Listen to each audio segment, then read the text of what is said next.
O ronco do motor já foi promessa de liberdade. Sussurrava independência. Falava em ser o seu próprio patrão. Para muitos brasileiros, virar motorista de aplicativo foi uma luz no fim do túnel. Essa esperança brilhou forte num país enfrentando uma crise econômica daquelas. O pessoal viu uma chance de ganhar a vida dignamente. Imaginaram controlar os próprios horários. Sonharam com um caminho para a estabilidade financeira. Essa promessa inicial atraiu milhares, milhões até, para trás do volante. Investiram em carros, às vezes se endividando, movidos pelo sonho vendido em propagandas bem boladas e depoimentos otimistas de quem começou primeiro. Os aplicativos pareciam uma solução moderna para velhos problemas de desemprego e subemprego, um jeito flexível de driblar um mercado de trabalho difícil pra caramba. Esse sonho, no entanto, azedou para uma multidão desses motoristas. O encanto inicial da flexibilidade e dos ganhos altos praticamente sumiu. O que foi pintado como uma chance de empreender agora parece mais uma cilada, uma baita roubada para muitos. A estrada aberta, antes símbolo de autonomia, virou um cenário de angústia e muito perrengue. Os motoristas falam de um contraste brutal entre os benefícios anunciados e o corre-corre diário. A promessa de ser dono do próprio nariz bate de frente com as cobranças e a pressão constante das plataformas. Os primeiros tempos, quando a grana parecia render mais e a concorrência era menor, hoje são uma lembrança distante, quase uma lenda para quem já está nessa há alguns anos. A história vendida pelas empresas de aplicativo foi poderosa. Mexeu com um desejo profundo de se virar sozinho, de ter autonomia. Ofereceu uma alternativa ao emprego tradicional, com suas hierarquias engessadas e horários fixos. Isso atraiu uma galera diversa. Quem tinha acabado de perder o emprego, estudantes precisando de uma renda extra, gente querendo mudar de área. A barreira para entrar parecia baixa. Um carro e um celular eram o principal. Essa facilidade foi chave para a expansão rápida pelo Brasil.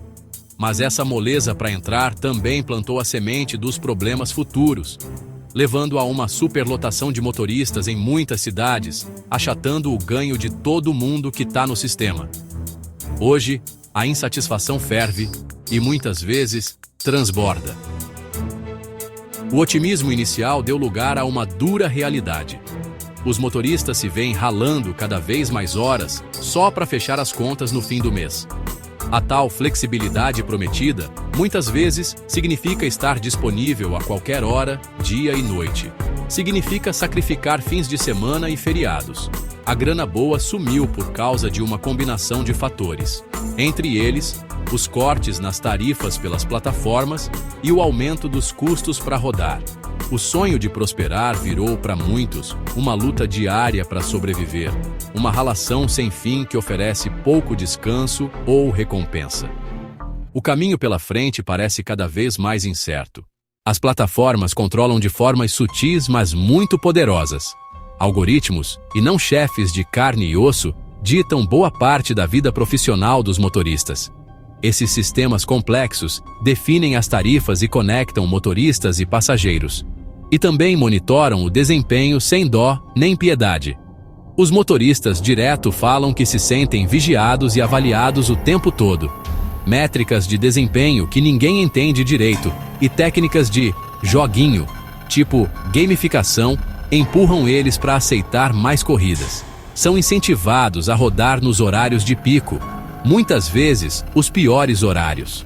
Não bater metas que ninguém fala quais são ou não manter notas altas pode gerar punições.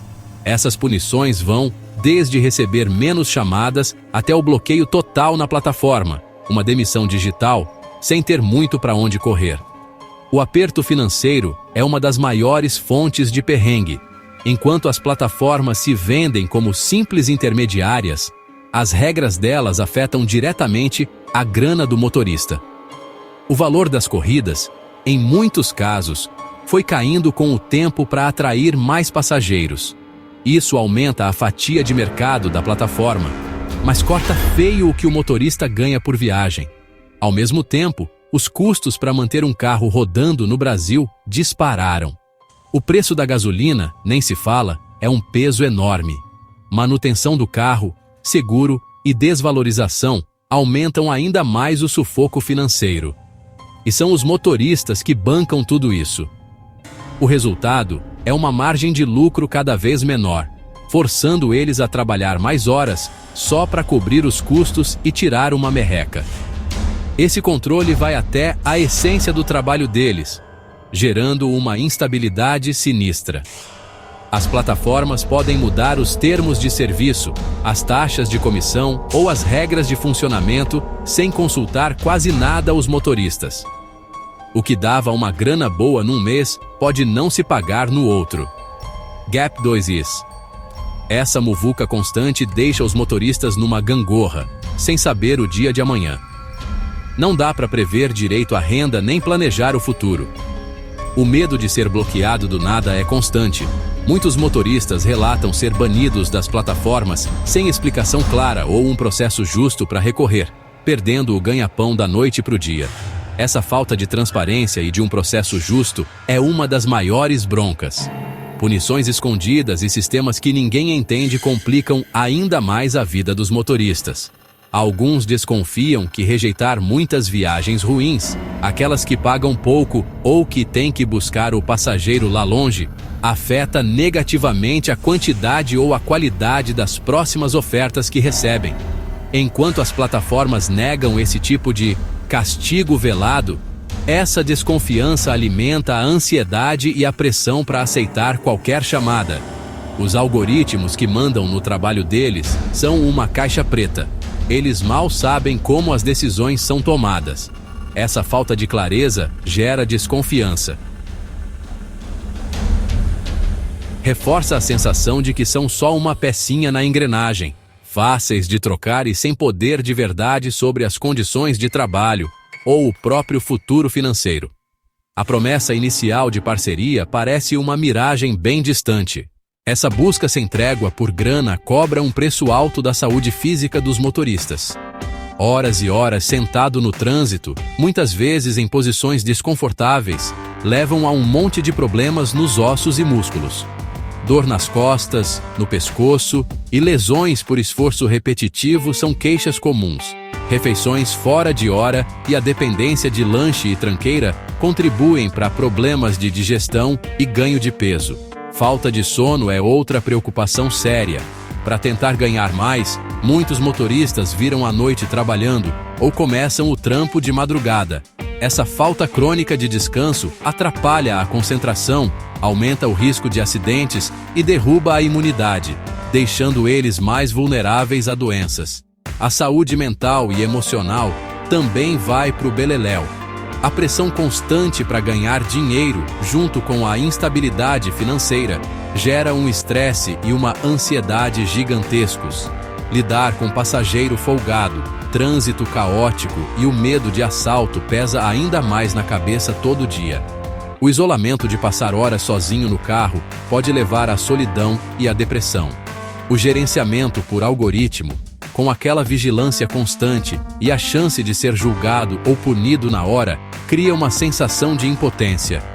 Isso pode acabar com a autoestima e levar ao esgotamento total, o tal do burnout, porque os motoristas se sentem numa esteira sem fim, sem saída. As exigências do trabalho também detonam a vida social e familiar. As horas longas e imprevisíveis significam menos tempo para a companheira ou para o companheiro, para os filhos e para os amigos. Perder evento de família, passar feriado trabalhando e não poder marcar nada com a galera vira rotina. Isso pode gerar atrito nos relacionamentos e um sentimento de distanciamento de quem a gente ama. O sonho de dar uma vida melhor para a família, ironicamente, muitas vezes, faz com que os motoristas fiquem ausentes dessa mesma vida familiar. A flexibilidade prometida muitas vezes se traduz em estar de plantão o tempo todo, tornando difícil ter um equilíbrio saudável entre trabalho e vida pessoal, ou cuidar das relações importantes. Essa situação precária fica ainda pior com o cenário socioeconômico geral do Brasil. Para muitos, ser motorista de aplicativo não é uma escolha, mas uma necessidade. uma das poucas opções que sobram num mercado de trabalho com desemprego nas alturas e muito trabalho informal, sem carteira assinada. A falta de uma rede de proteção social forte significa que ficar doente ou sofrer um acidente pode ser um desastre financeiro. Os motoristas sabem muito bem que estão por conta própria, sem as proteções que um trabalhador com carteira assinada tem. Essa vulnerabilidade aumenta a pressão para continuar dirigindo, mesmo doente ou exausto, piorando ainda mais os problemas de saúde física e mental que enfrentam. É um ciclo difícil de quebrar. GAP 2is. A insatisfação crescente não ficou calada. Pelo Brasil todo, os motoristas de aplicativo estão se organizando cada vez mais. Estão fazendo protestos, greves, estão botando a boca no trombone nas ruas e na mídia. Essas manifestações são um grito coletivo por condições melhores. Elas escancaram o abismo entre os lucros das plataformas e o sufoco dos motoristas. Os motoristas exigem ser tratados com dignidade e respeito. Estão cansados de serem vistos como peças descartáveis numa máquina enorme e sem rosto. Esses movimentos estão ganhando força à medida que mais motoristas percebem que têm as mesmas queixas e que a união é a arma mais poderosa deles. As reivindicações são claras e diretas. Um pedido principal é o aumento no valor das corridas pago a eles. Eles querem uma fatia maior do valor total pago pelo passageiro. Também exigem mais transparência das plataformas, clareza sobre como as tarifas são calculadas e como os algoritmos tomam as decisões. Pedem o fim dos bloqueios sem motivo e a criação de processos justos para recorrer. Basicamente, eles buscam condições de trabalho mais humanas e o reconhecimento do valor que eles geram. Não estão pedindo só mais dinheiro, estão pedindo o básico justiça e ter voz nas decisões que afetam diretamente seu sustento e bem-estar. Essa questão vai além da luta individual de cada motorista. É um problema da sociedade, com consequências enormes. A precarização do trabalho por aplicativo reflete tendências maiores, da chamada economia dos bicos. Levanta questões fundamentais sobre o futuro do trabalho na era digital. Se uma parte grande da força de trabalho é submetida a pagamento baixo, instabilidade e falta de direitos, isso afeta toda a estrutura social. Pode levar a mais desigualdade, agitação social e um peso maior na saúde pública e nos serviços sociais. O bem-estar desses motoristas está diretamente ligado à saúde e estabilidade das comunidades que eles atendem. Sem mudanças de verdade, a situação tende a piorar. O modelo atual, que prioriza o crescimento e o lucro da plataforma, em vez do bem-estar do trabalhador, não se sustenta a longo prazo. A frustração entre os motoristas vai continuar crescendo. Isso pode levar a protestos mais frequentes e que causem mais impacto. Também pode resultar numa queda na qualidade do serviço, se os motoristas experientes largarem as plataformas por causa do esgotamento ou das condições impossíveis de trabalho. Resolver essas preocupações exige uma abordagem com várias frentes. Envolve atitude das plataformas, regulamentação de um governo que entenda as particularidades dessa nova economia e a luta contínua dos próprios motoristas. A luta por um acordo mais justo no volante é uma luta por uma sociedade mais justa.